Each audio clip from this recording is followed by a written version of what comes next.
I'm excited for you all to join me for today's conversation. I've invited Casey Davidson on to have a conversation around the sober, curious movement, which I think is really picking up steam.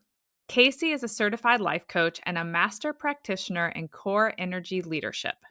She helps other successful women who've gotten into the habit of drinking too much or too often reevaluate their relationship with alcohol, get out of overwhelm, and create lives that they love.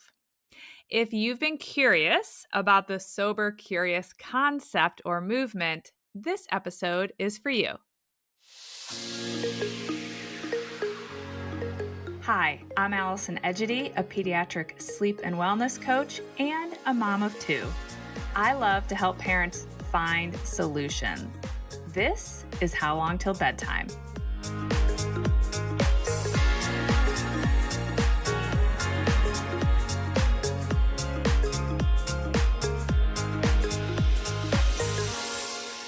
Well, hi, Casey. I'm really excited for us to connect for this conversation.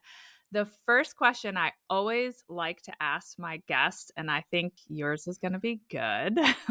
What inspired you to pursue your vocation and to start your business? Oh, thank you so much. Thanks for having me. Yeah, I quit drinking about 8.5 years ago. And before that, I was, describe myself as a red wine girl. Like I was a drinker. I felt like it was sort of part of my personality. It was what I did with my friends for fun. And so I was really starting to drink more and more. The idea of like it starts with a glass and at some point it becomes the bottle. So it escalated over time. And I was the person who I was a director in a Fortune 500 company and had two little kids and held it all together. But the minute I got home, I opened a bottle of wine and proceeded to drink it throughout the night. So I had gotten to the point where I was drinking about a bottle of wine 7 nights a week, unless I was trying really hard to moderate, which never lasted very long. And so I was worried about my drinking, but every time I tried to stop, I didn't get very far. And I hated waking up with a hangover. I hated how anxious I was.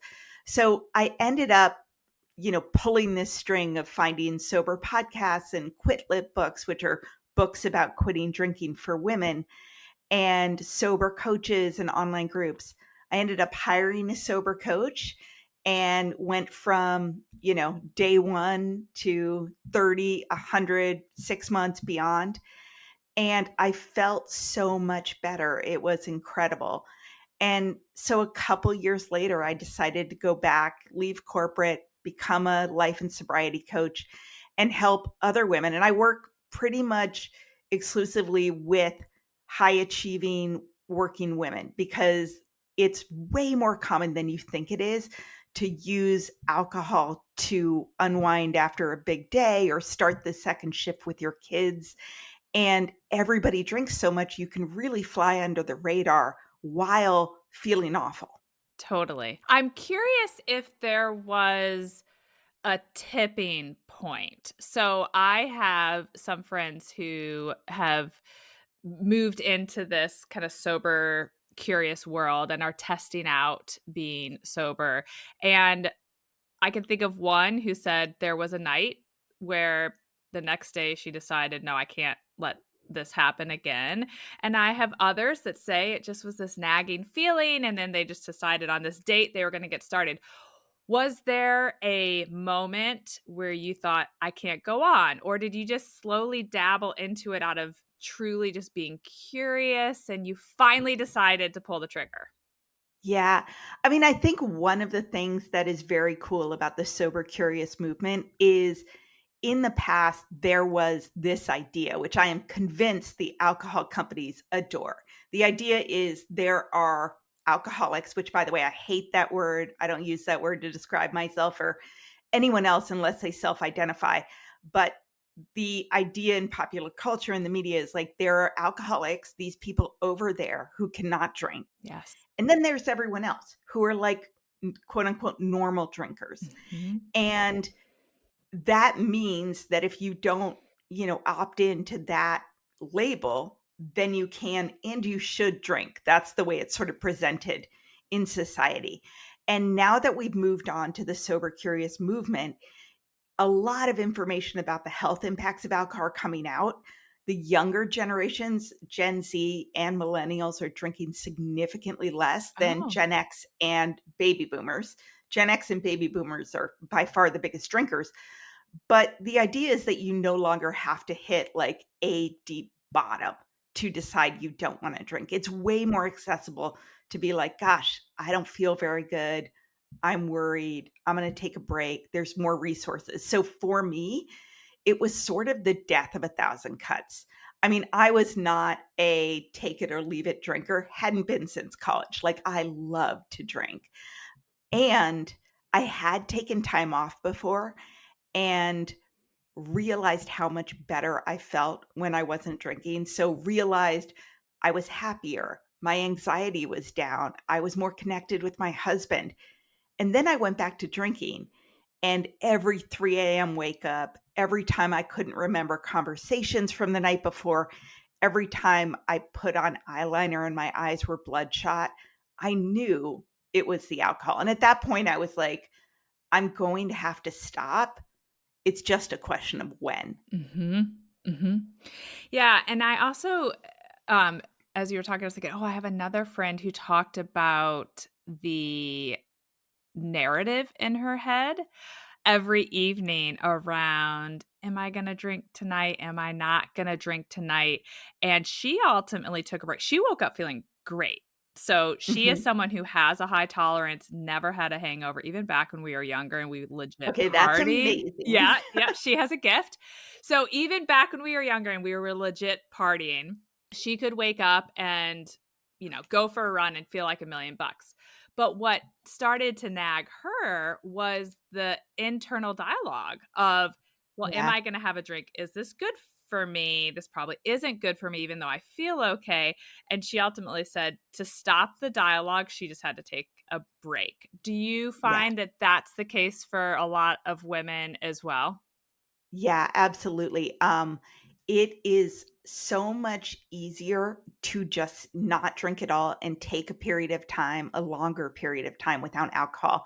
I don't mean I'm only going to drink on the weekends, but 30 days, 60 days, 100 days, then to try to moderate, meaning I'm only going to drink 3 times a week and I'm only going to drink 2 times, 2 drinks at a time. And there is a reason for that. The reason is that alcohol is addictive. You can think about it in the same way that cigarettes are, right? So you consume alcohol.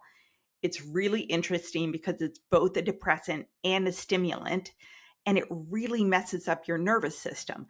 So what happens is when the alcohol leaves your system, you are going into withdrawal.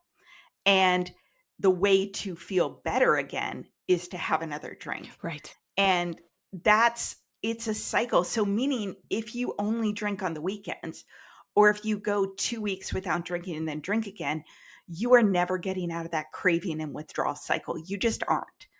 And I'm sure you know a lot of this stuff from your work, but it does things like it spikes your cortisol, your stress hormone. It actually physically makes you more anxious despite the fact that we think we drink to be relaxed. It spikes your dopamine really high, your sort of happy hormone, which means that your body wants to regulate it. So it suppresses the natural level of dopamine you have in your body. So we drink to make ourselves happy, but physically, we are less happy than we would be if we never drank at all. And it actually takes time for your body to even that out. So you don't, I mean, I drank for years. I never took more than, other than that one stint, I would sort of go 4 days, 7 days. And I had to get away from alcohol to be like, oh my God, is this what healthy feels like? Yeah. Is this my natural level of like happiness and joy and stress? Because I just had lived that way for so long. I thought it was normal. That's how I felt when I tested out not eating gluten. Mm, I did 30 days and I realized, wow, my body really did not like gluten. Even though I'm not celiac, I don't have the genes, yeah. but I really felt terrible. when I had gluten, so I can totally relate to that Yeah, that feeling. makes a lot of sense. And in the sleep department, while I am not sober, I do have, drinks from time to time. I often wear a Whoop, which tracks your Mm. sleep, Yeah.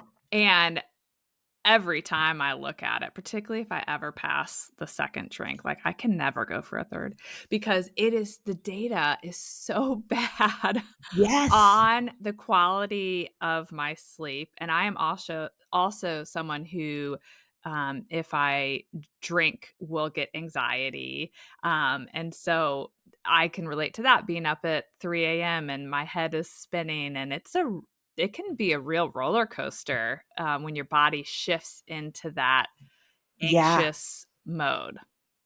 It absolutely can, and the stats on sleeping and alcohol are really amazing. I just pulled some up, but for women, less than 1 drink decreases your sleep quality by 9%. A single drink for women decreases your sleep quality by 24%, and then 2 drinks for women, 40% your I mean, it's amazing considering that a lot of people have 2 drinks every night, Yeah. and not only, maybe you have to drink more to have those 3 AM wake ups, which are terrible, but even 2 drinks, you're getting, less quality sleep significantly than you would if you didn't have a drink. Yeah. Yeah, so I think that's another thing with the popularity of, like, the Aura Ring and the Whoop, like I have Yeah. worn. I think it takes it out of the, "Is this really affecting me?" to, like, "Oh, wow, it's really affecting me." So in mine, I Yeah. would put in, data the next day of what I did the day before, whether it's meditation, have a drink, how many drinks, and at the end of the month, it sends you, this is what Oh, negatively impacted your sleep. This is what positively impacted your sleep. And so I do think if someone's really skeptical or curious, I always like to yeah. be curious about many things, particularly with my health. One of those trackers can really help someone see the reality of what 1 drink, 2 drinks, 3 drinks, Yeah. the impact it can have on their sleep. I'm curious, because I heard about this from friends and, does your, husband still drink? Did he stop drinking with you? I'm curious how that, if you're open to talking about it, how that played into this, because I think that's another big aspect. Absolutely. Yeah, I mean, my husband and I, we met when we were 23. We were drinking buddies. I mean, we did every anniversary at the wine regions in California and Washington. We even went to wineries in Australia, Italy. But, I drank every night. He has a beer or 2 every night. I mean, he didn't drink like I did. He was always the designated driver and was always sort of like the responsible one when I would drink too much, but he never stopped drinking. So he still drinks today. And I did have to ask him for his support. So he didn't actually want me to stop drinking completely. He just wanted me, not to quote unquote fall asleep slash pass out on the couch on a Wednesday night or whatever it was, or to have a couple drinks but not get drunk. And at the same time, I had never told him about all the thoughts in my head, like you were saying with your friend, like, should I drink? Shouldn't I drink? I should take a break. And then I was irritated when I was taking a Yeah. break. I had never shared that with him. I was pretty defensive about my drinking. Like in the morning, he'd be like, "How are you feeling?" And I'd be like, "Fine, I'm fine," Totally. or pretending I remembered conversations I didn't and just being like, "God, I'm so busy with work and the kids." So I had to ask for his support. I didn't want to tell him that I was actually worried about my drinking because we were going to live together for the rest of our lives. And I wasn't sure I was actually going to stop. So I told him I was doing a 100-day no alcohol challenge. Mm. And, you know, it is an incredibly healthy thing to do to not drink. I was like, I want to have more energy. I want to sleep better, less anxiety. I was doing like training for a 10K. I was like, I know this is going to be good for me. And then I also told him, but this is going to be really hard for me. You know, I love red wine. I need you I need to have no wine in the house. I need to have you not surprise me with a bottle of wine when I have a bad day, because like, that was what made me happy, he knew that, and, I was like, "I just need you to support me because I know I'm gonna wanna drink." And he was like, "Okay." Now, I recommend to my clients, if you can get all of the alcohol out of your house for 30 days or something, even if your partner drinks, look, they can go to a bar, they can do whatever, like, and it's like when you're getting rid of gluten, right? Like, they support you. Or if you're like, "Oh, I need to cut down on red meat." This should be a similar thing where, when I'm trying to not eat red meat, my husband really doesn't wanna eat salmon and asparagus, but he'll do it. Yeah. So, he didn't ever stop drinking, because I didn't ask him to, Mhm. and I think knowing what I know now, it's harder, but it worked for me. He just had beer, some hard alcohol, I was never into that, and, to this day, we don't have wine in the house because I don't drink wine, and he was perfectly happy to switch to beer or something else. And when you at the end of the 100 days, I'm guessing you said, "I'm forging ahead. This is my new life. Yeah. I feel great." Was he like, "Wait, babe, what happened Oh, to yeah. our party nights? Like, our dates are gonna look very different." I'm curious Yes. how that Yeah. transition obviously, it's been a long time now, but Yeah. Well, you know what's funny is that I hired a sober coach. I never told him about that. I joined an online course group. It was called Hip Sobriety School back in the day. I never told him about that. We have a really good marriage, but apparently I didn't tell him a lot about my drinking. And I also didn't tell him about the support I used to stop drinking. And I think that was because he was too close. Do you know what I mean? Like, he had so much invested in the way our life was that I needed to sort this out with people who weren't involved, and I could be more honest with them. Mhm. So, I told him I was doing 100 days. There was no question that I was better, happier, healthier without it. He Like, could after notice. You're saying no oh question for god, him. it was obvious. Okay. And after 30 days, I was like, "Hey, babe, a full month no drinking. What do you think? What have you noticed?" And he said, "Our house is just a lot more peaceful." Wow. And I was like, "Oh, wow." And I was worried he would think I was boring, Uh-huh. but he was like, "It used to be like a lot more up and down. You would come home from work and be really upset about things that happen at work, or in the morning you were kind of testy." And he was just like, "Our house is just calm." And that was great. Now, I got to 100 days and I had done all this work behind the scenes. So I had done work on my limiting beliefs and my habits and my tools and my support. And I said to him, super happy I did. I mean, not everyone I had lost like 40 pounds. I mean, he was like, "Oh my God, you are so much healthier than you were before."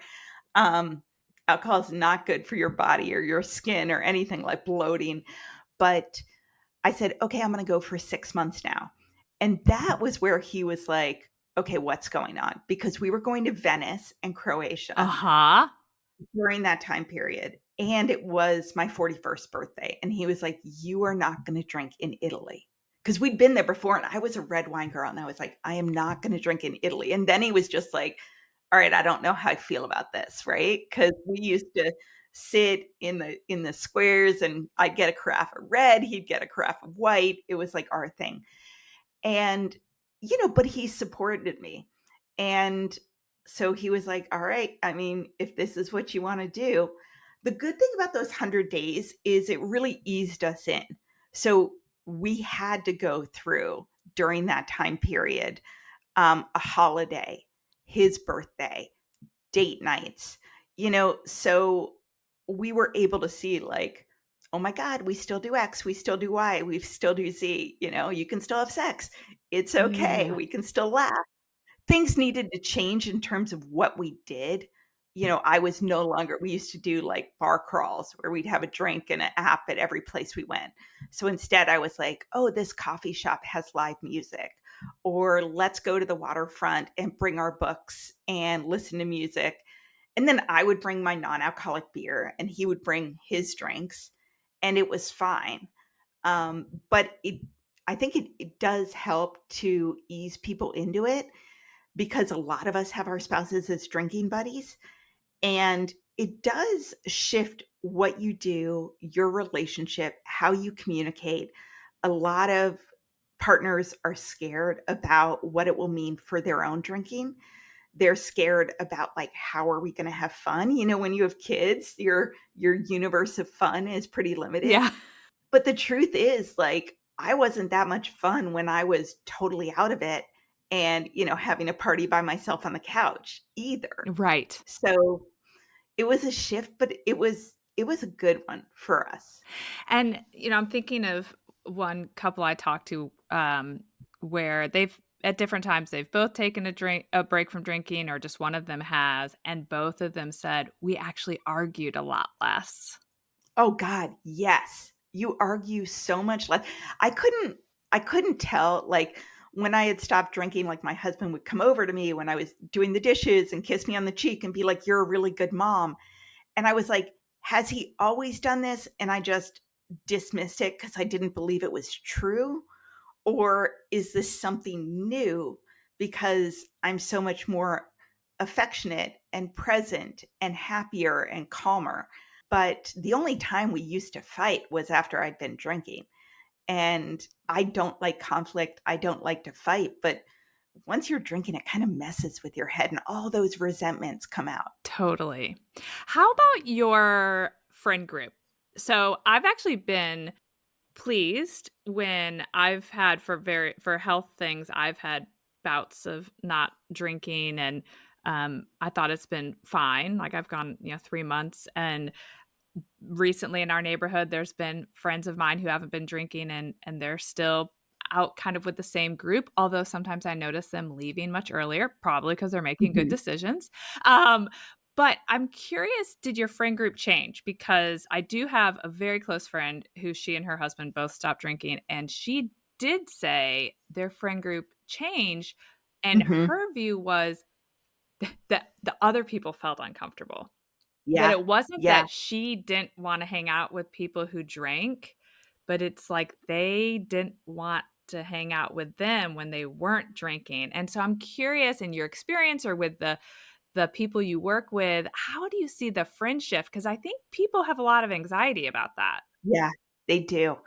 The way I like to present it when you are starting out is to say, I'm doing a no alcohol health challenge. Like that way it is a health and wellness choice. It doesn't necessarily provide judgment on them. Uh-huh. Usually when I say that is like, but I like also saying for a set period of time. Like I'm doing dry January, right? I'm doing not It's that like is the so Whole common. 30 people do, that type of Yeah, thing. well, people do Whole Yeah. 30.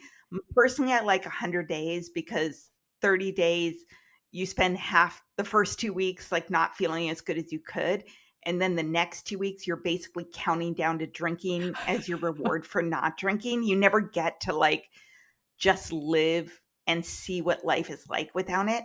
But I tell my clients, tell them you're doing a 100-day no alcohol challenge. Tell them you're doing it for better energy, less anxiety, better sleep, right?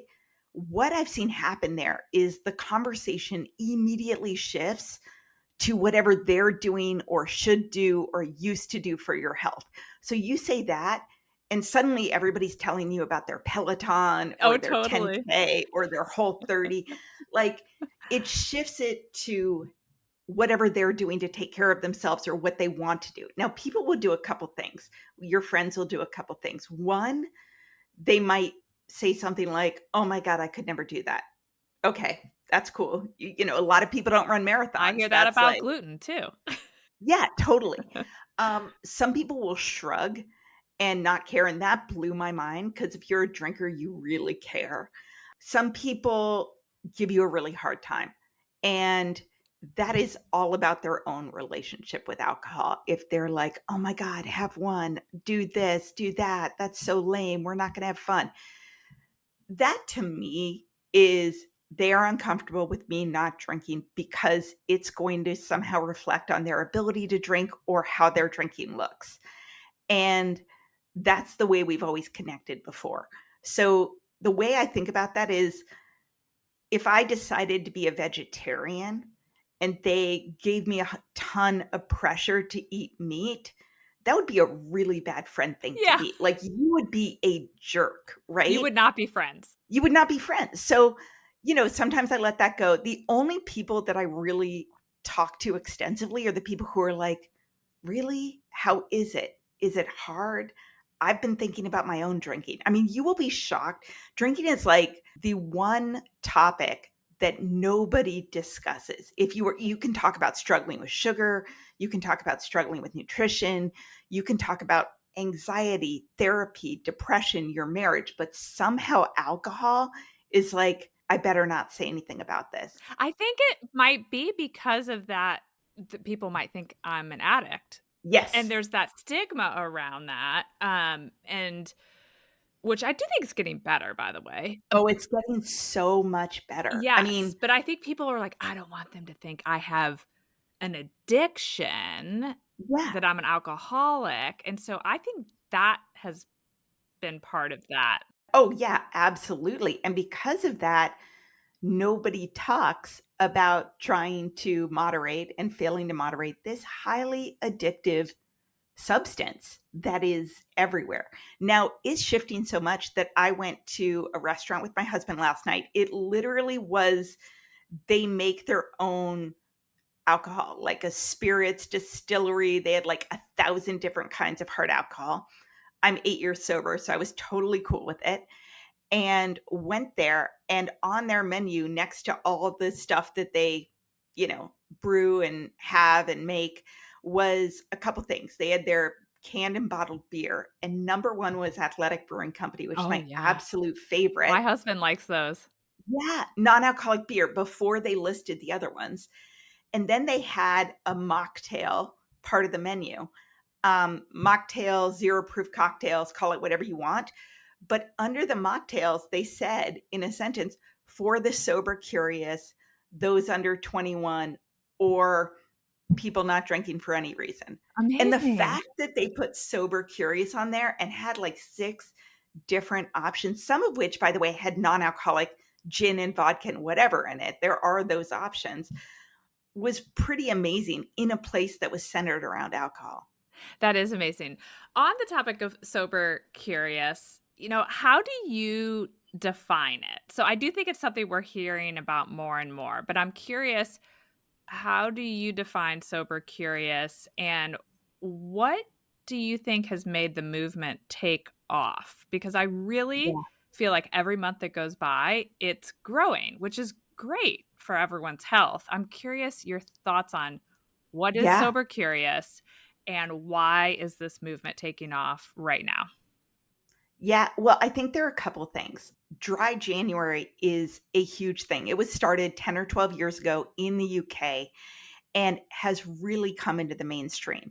Last year, 30% of Americans of drinking age participated in Dry January, Wow. people who drink. Yeah, it was incredible. So you are not alone if you go into the office and say, I'm doing Dry January. And there's also Dry July and Sober October, but you can take a break from drinking anytime. So that's been huge. And last January, I was interviewed by the New York Times and on Good Morning America talking about the Sober Curious movement. But you can look at Vogue and Health and Washington Post, like literally every publication covers the Sober Curious movement in Dry January. So it's really mainstream. The other thing I would say is I mentioned the younger generations are drinking a lot less, like significantly less.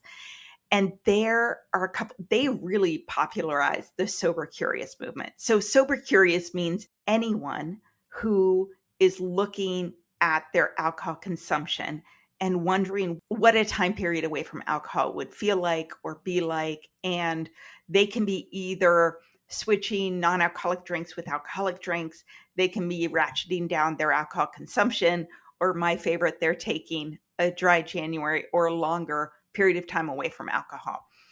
And the word sober curious was a book coined by Ruby Warrington Mm. a bunch of years ago. But basically, think about Gen Z, younger millennials. They don't drink as much for a bunch of different reasons. Number one, a lot of news has come out in the last decade about studies that talk about how alcohol impacts your mental health. The younger generations are super in tune with anxiety and depression. Two, social media, cameras, videos. I mean, I went to Oh. college back in the day. Like, amazingly, these guys don't think like getting drunk out of your mind and slurring is that attractive. I'm kidding, because it's not, but we never had to, like, look at it. We didn't get to watch the So replay. oh my god, and, like, it's yeah. I mean, it maybe someone took a picture, but it was, like, not a digital picture, and there Yeah. was nowhere to share it. So, they're very, very concerned about their image and things that they could do which could impact their future life. The other thing is that, the news c has come out just in the last 5 years that and doctors have known this for a lot longer, that alcohol causes 7 different kinds of cancer. So, if you have just 3 drinks a week, your risk of breast cancer goes up by 15%. And every drink more than that, it raises an additional 10%. The equivalent of drinking a bottle of wine is the same cancer risk as smoking 10 cigarettes. And yet, only 30% of Americans know that alcohol has a direct causal link to cancer, whereas 70% of Americans think that about smoking Mhm, tobacco, mhm. cigarettes. So, all of that information is coming out. And I think a lot of people are saying, like, I don't need to drink. I'd rather go to the gym. I'd rather go do something with my friends. I'd rather do something else. Or I'm going to have an alcoholic beverage, but then I'm going to have a non alcoholic beverage, you know? Mhm, mhm. And so, you mentioned when you were thinking about this that you found a Facebook group and you read some things. So if someone's listening and they already were curious, which is why they tuned in, or they're listening and thinking, maybe I am curious, but they're not totally sold at this exact moment. I'm curious your tips for that person, like the next Yeah. step. Where would you point them? I would say just treat it as an experiment to Love that. wonder how you might feel with 30 days alcohol free.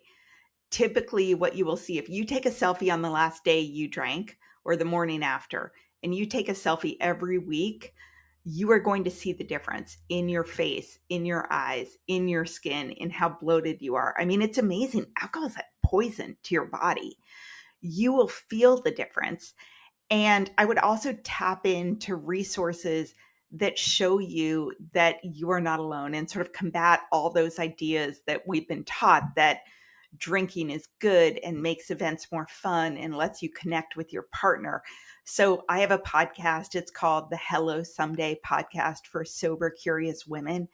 And I bring on lots of guests and tips on first how to actually stop drinking. Like, how do you reward yourself? What do you do on a Friday night? What do you drink instead? What do you say to your friends?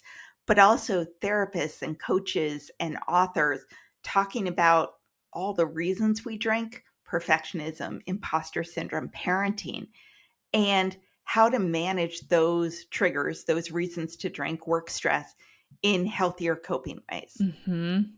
Yeah, that makes a lot of sense. I remember hearing a friend of mine who had children before I did, and I was at her house, and she put her kids down. I'll never forget this actually, it really stuck with me. She put them down to bed and she said, "It's time for my victory lap." And then she had a drink, and at the time I laughed, but Yeah. now that I've become a parent, I think about it because now I actually understand where she's coming from, that feeling of like, "Oh my gosh," and all the reasons you could be Yeah. prompted to want that, and how parenting can certainly lead people to drink more. Mhm. And then I've also, as I've grown on my own health journey, thought like, "Oh gosh, I don't want to ever feel like I have to Yeah. take a victory lap." And so looking back on that now, it's actually kinda helped me keep things in check. Well, I mean, I think that it is actually really, really common, although counterintuitive, that women's drinking takes off once they become mothers, Yeah. which you would think it would be different. During the pandemic, binge drinking for women increased 40%. Binge drinking for parents with children under the age of 5 increased 323%. Whoa. I know, which is scary, right? But it's very normal for a couple reasons. One, women are marketed to that alcohol, drinking, wine is a solution for the problems of parenting. I mean, we do it to each other, we do it on social media, but literally the alcohol companies, wine companies have very targeted ways to reach out to women and get them to drink more and more often. That's how they make their money. So there are literally bottles called Mommy's Timeout, bottles of alcohol, Get out of bottles of here. wine. Oh, no, there definitely are. They hire mom influencers to highlight their drinks. They pay them a lot of money. But also for me, before I had kids, I had a lot of other interests. I went kayaking, I did picnics with my friends, I went to Pilates after work, I Yes. took guitar lessons, I went hiking with my husband. Once I had little kids, it was work to daycare pickup to home. And your universe of rewards gets really small and your responsibilities and stress gets a lot bigger, and you can multitask when you're drinking for a period of time, right? So I could get dinner while I had a glass of wine. I could play Candyland while I had a glass of wine. I could get back on the computer because I had to leave early after my kids went to sleep with a glass of wine. And so it becomes, the one way that you're almost like rebelling against parenthood, reclaiming being younger. It's a signifier that, like, I'm about more than just taking care of my kids, right? I'm still a badass. I'm still cool. And yet it's a very slippery slope. Yeah, that is so true about, we talk about this a lot with moms and my community around Yeah. losing ourselves becoming moms, and I've never thought about, the aspect of having that drink fitting into where you maybe used to go out for your evening jog. It's so funny because I think about this all the time when I'm driving through town doing pickup and driving my kids to all their practices. I always joke I'm in the Uber season. So Oh, from yeah. 2:45 on, I'm the Uber driver until I'm home and putting dinner on the table and putting the kids to bed. And when I see young people running, I'm like, "Oh, I used to run after work." Yeah. But you do kind of lose some of that. Now I have worked it back in, and I go on Yeah. morning walks, and I walk with friends and connect with them that way. But it is amazing that shift, and I can see how alcohol then fits into there. It is interesting. When we went into COVID, I had just been diagnosed with an autoimmune disease, and so Mm, I did watch all of my friends increase their drinking, and yeah. I did not drink for maybe the first 4 months of COVID because I was trying to get my autoimmune disease under Yeah. control, and people would say when I'd be out walking my dog, they'd say, "Why are you looking so much better? Like, all of us are gaining weight and you're dropping weight, and you're out here all the time doing this stuff." I'm like, "I know, because everyone's drinking a lot more," and I've actually am not drinking. I was doing a lot of things. I Yeah. also totally changed my diet, but, I did watch that a little bit from the sidelines of people picking up their drinking. Granted, in my world, people have scaled it back down, but I did Yeah. see that take off like a rocket. I mean, it's understandable. I literally have no judgment of anyone who's gone down that, like, slippery slope of increasing your alcohol consumption. I did it. Every woman I work with has done it. And the thing to remember is that the substance is designed to make you do that, right? Yeah, When you increase your tolerance, it takes more to get that same buzzy, fuzzy feeling. yeah, And the more you drink, the worse you feel when you're not drinking. So it does really shrink your universe of rewards where you're like, alcohol is my one thing. Wine is my one thing that I get to have at the end of a hard day or at the end of a hard week. And it takes a while to sort of break out of that, mindset and to sort of like You need to take more time for yourself. You need better boundaries. You need to find new interests. And yet, you're going to be so much happier and healthier. It's worth it. Yeah. I think I talk a lot about being curious in all walks of life, as it relates to our children's sleep, as it relates to our health, as I'm describe myself as a very curious person. And that I like the whole, I don't however it got named, the person who wrote the book, the sober curious Yeah. idea, because I do think there's so much power in being curious of how will I feel if I journal for 30 days? How will I feel Yeah. if I don't drink for 30 days? And so I, I am thrilled that the movement is taken off and that it's growing around mother's health in general. I think there's a lot of growth in that area in all aspects. So this has been great. I've loved connecting with you to hear about your journey and your thoughts on this movement. Can you tell people how they can find you? Yeah, absolutely. So the easiest way to find me is just to go to hellosomedaycoaching.com. You can also find the Hello Someday podcast for sober curious women anywhere you're listening to How Long Till Bedtime. I have a free 30-day guide for your first month alcohol free on Mm. my site that you can find. That's great. And I also have a program for busy women who are trying to take a break from drinking.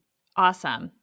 Well, thanks again. And we will link to all of that on the show notes. And I hope to connect again soon. Thank you. Bye for now. Bye.